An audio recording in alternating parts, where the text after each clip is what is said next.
Thanks. Good morning. Good morning. Good morning, everybody. This is pretty. The snow. Everybody?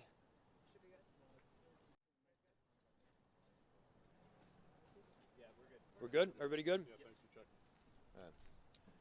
Well, good morning, everyone. We wanted to come out here and provide a situational update and make sure everybody understand both what happened in the last couple nights and also where we're going here moving forward.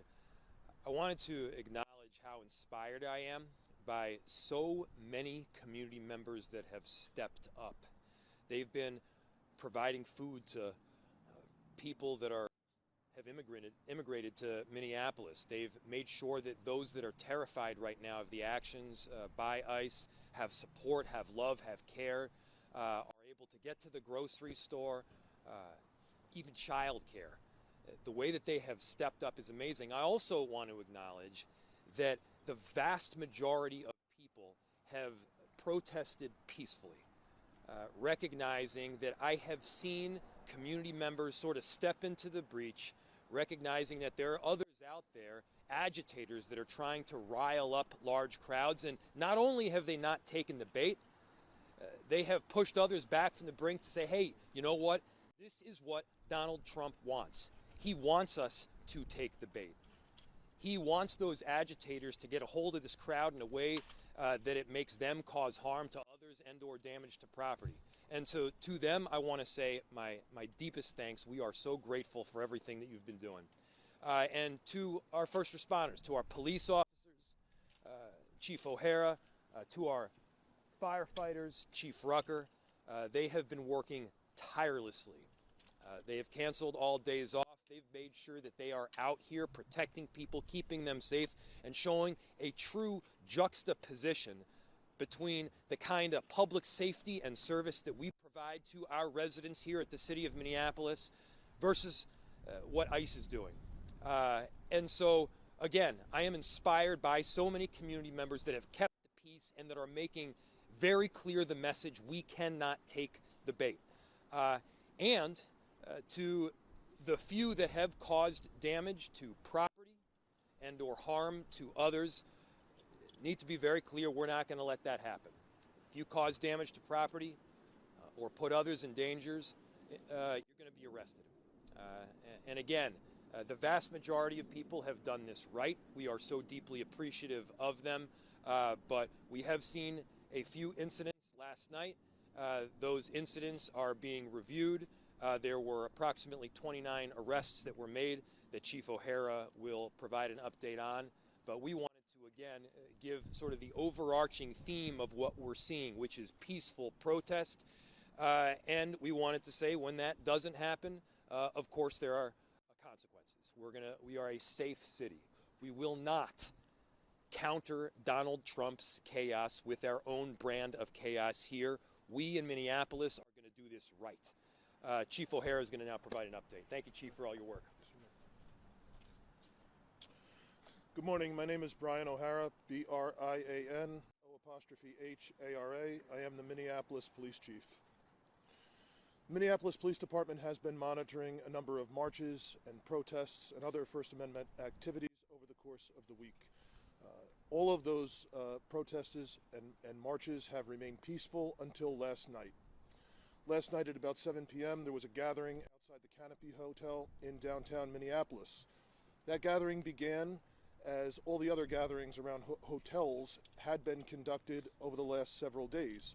Largely peaceful, mainly a noise protest that was occurring, trying to disrupt the activities at the hotel. Unfortunately, that changed last night. Individuals at the Canopy then began marching on Washington Avenue towards the Depot and the Renaissance Hotel. While they were there, some individuals broke off from that group, and in the rear, they caused some damage to that hotel, damage to some of the windows and some graffiti damage. They then returned to the Canopy Hotel, where the Minneapolis Police Department responded with well over 200 police officers, Minnesota State Troopers, and Minnesota DNR police officers.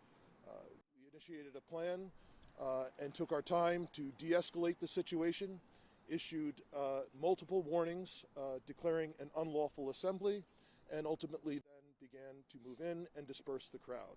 It was well over 1,000 individuals, we believe, that were assembled there. And as those individuals broke off from the crowd, we had some other marches that then continued downtown. Ultimately, by 1 a.m., all of these individuals were either dispersed or placed under arrest.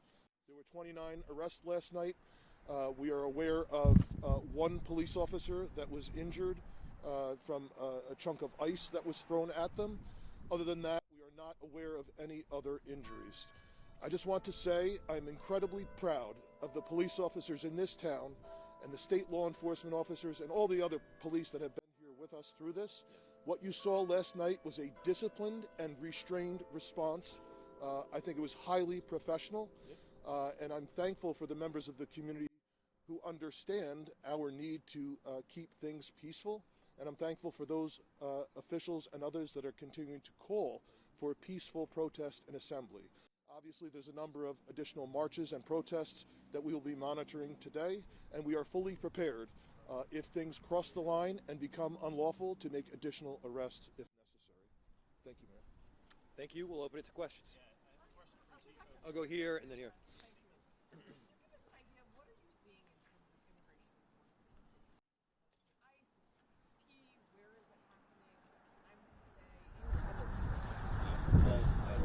Over to Chief O'Hare for a little bit more of an update. But the question is, what kind of immigration enforcement are we seeing in the city?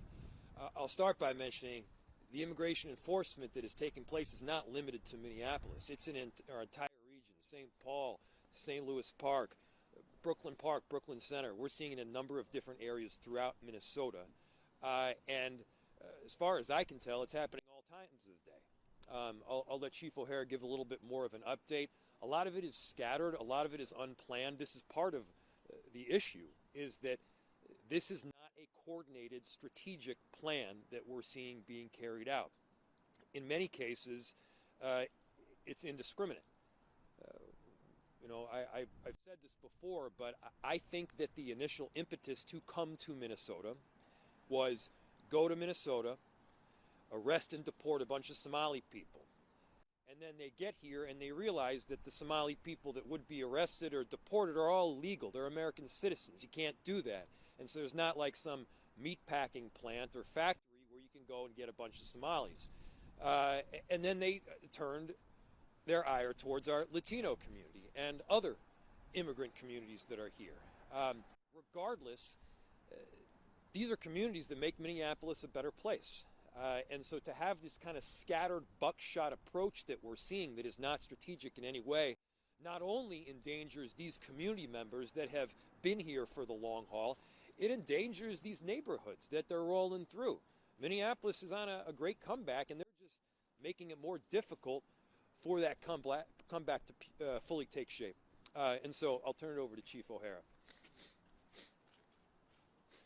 I'm sorry, what was the initial question? So the question was, can you tell us what some of these immigration enforcement actions the actions. Like? So the actions are widespread across all parts of the city, mainly focused on the south side and in some cases northeast part of Minneapolis.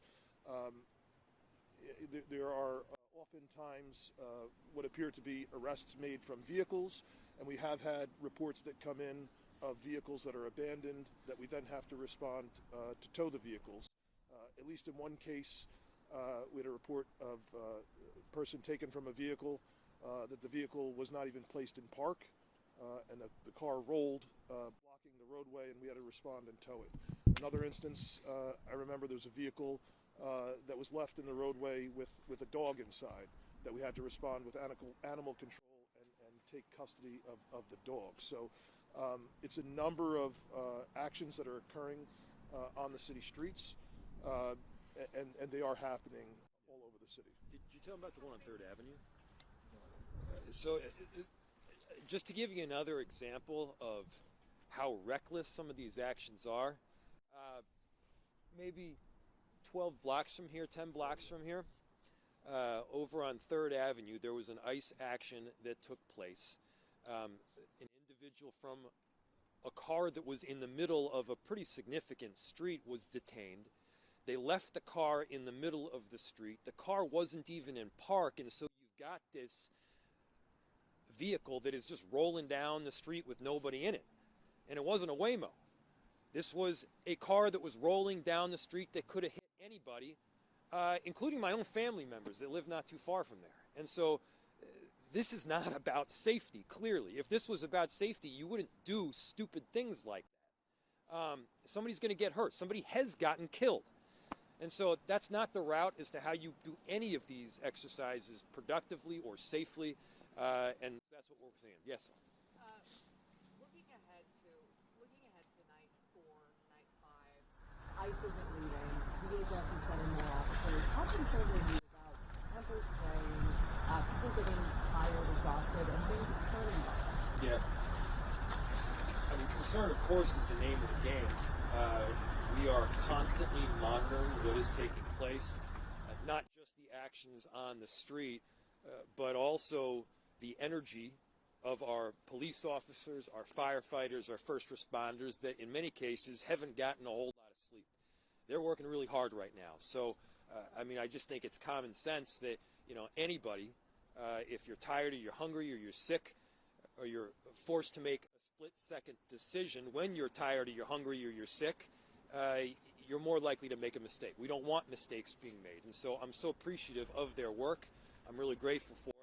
And again, I want to reiterate this. I am really grateful for so many community members. I saw this video, I think it was yesterday, where you had this agitator, clearly from the far right, that was coming in and trying to rile up the crowd. He was trying to make the crowd do something that they shouldn't be doing. He was trying to make the crowd take the bait so that they would give the authorization or at least an excuse for the Trump administration to come in even more. It was so awesome that not only was the crowd not taking the bait, they were basically blowing them off. They were grinning down the bear. And I think that is emblematic of what's happening in Minneapolis right now. We are grinning down the bear. We are meeting a whole lot of despair with a lot of hope. We are doing right. We are being strategic. And yes, for those that aren't being strategic, for those that are taking the bait and causing property damage or otherwise, there are consequences. We're holding the line here all the way.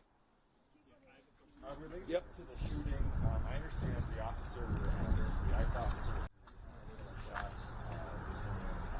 was treated at a hospital. Can you elaborate a bit on the nature of that, any injuries, where he was treated, when he was treated, how long he was in medical care? I think you're referencing the ICE agent, yes. And I don't have any information on that. Do you? No, we don't know. There are some people online who are frustrated that they thought Minneapolis Police Department left the scene of the protest last night. Of course, you guys came back and state police came as well. Can you describe to us the strategy behind when you're not present at those protests and when you decide to come in? So this is a fine line that we have to walk, because unfortunately there's a whole lot of people that once we inject ourselves into a situation, then want to turn their frustration and their anger on us. So what we do is we act very strategically with restraint. We take our time to ensure that we have sound tactics, a good plan, and move in so that we can keep the safety of law enforcement as well as the safety of community in mind. What happened last night at one point was we still have everything else that happens in American cities happening. Our police officers had to respond to a 911 call that a woman who had an altered mental status had driven her car up onto a sidewalk and was blocking a parking access. So the police responded there, and we're dealing with that issue when they were unexpectedly and quite quickly surrounded by protesters at that march. And as we have seen, it is our police officers that then become the object of people's frustration. So because there was a safety element there, we quickly responded in and got those officers out, and then immediately formed up well over 200 police officers with a sound plan, began videotaping the actions that were happening and making the announcements and taking our time and allowing people who were not involved in illegal activity to legally disperse. But once it became clear, I think it was around 10:15 that we declared that. Once it became clear that there were individuals that were not going to abide by our direction to leave, they were placed under arrest.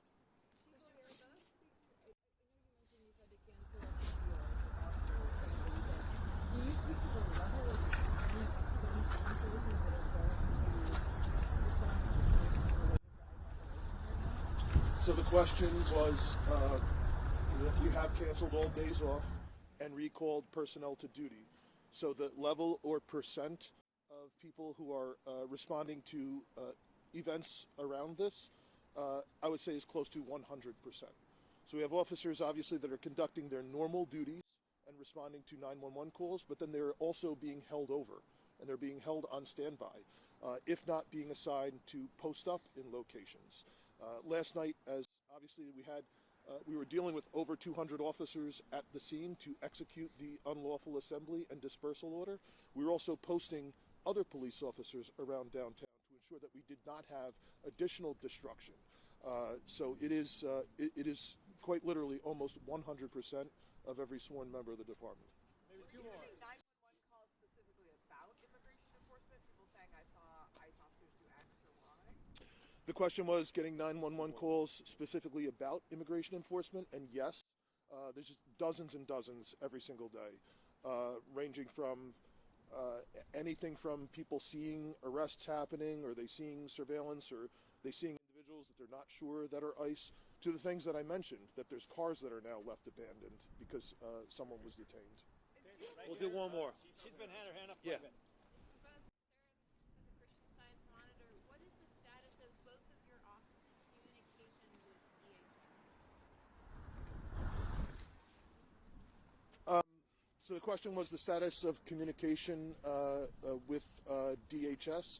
We have ongoing communication with all of federal law enforcement in Minnesota, and that's because we do have work that goes on and continues to go on, addressing gang violence, drug dealing, and serious street crime. So there is ongoing communication with our officers and federal agents literally every single day. It's just that there is not. There's a line. There's a separation between communication around those issues and communication around immigration enforcement. There is none. Thanks, everybody.